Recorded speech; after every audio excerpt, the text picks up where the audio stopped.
The Bible isn't just a book of random stories. It's 66 different books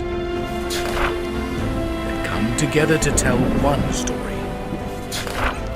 An incredible one. About God's love for us. And now for an amazing story.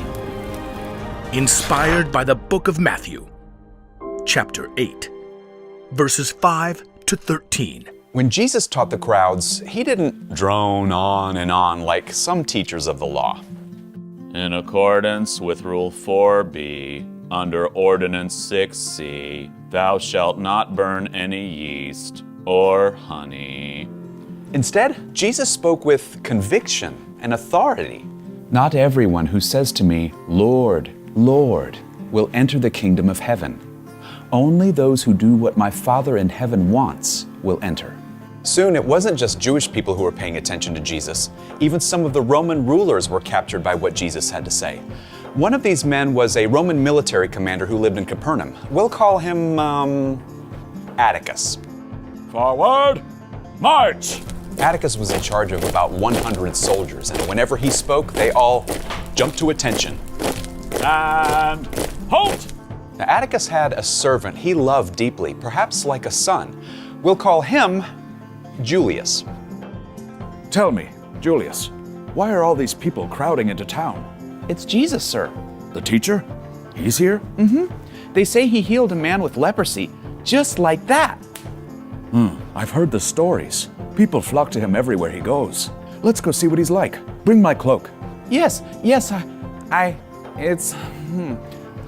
don't. Julius, what's wrong?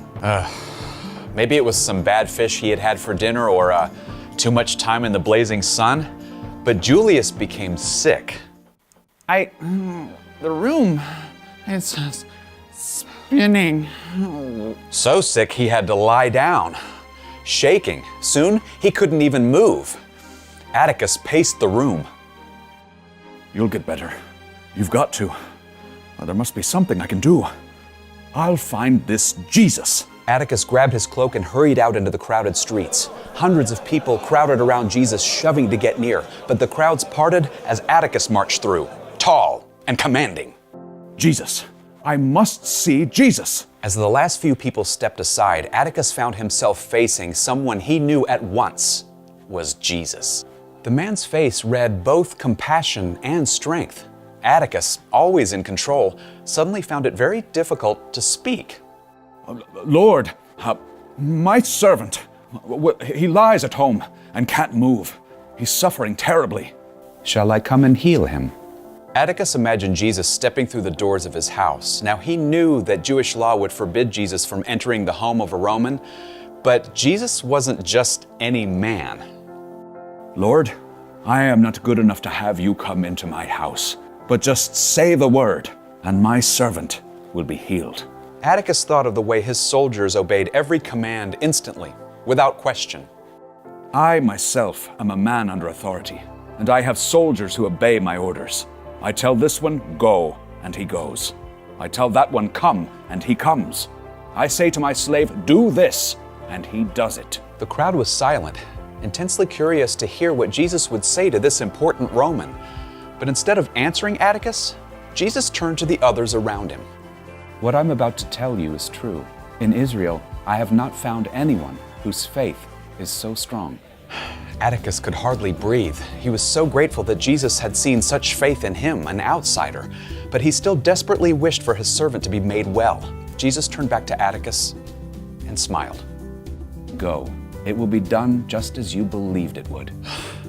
Atticus felt as though a great weight had been lifted from his shoulders. Thank you, Lord. Thank you. Turning, he rushed back through the crowds and retraced his steps home. Surely Julius will be able to move now. Atticus didn't even have to enter his house to find out. As soon as he stepped through the courtyard gates. Did you find Jesus? I can move again. I'm well. It happened just like that. 22 minutes ago. And 36 seconds. 38 seconds? Laughing, Atticus greeted Julius. Yes to all of it. I saw Jesus.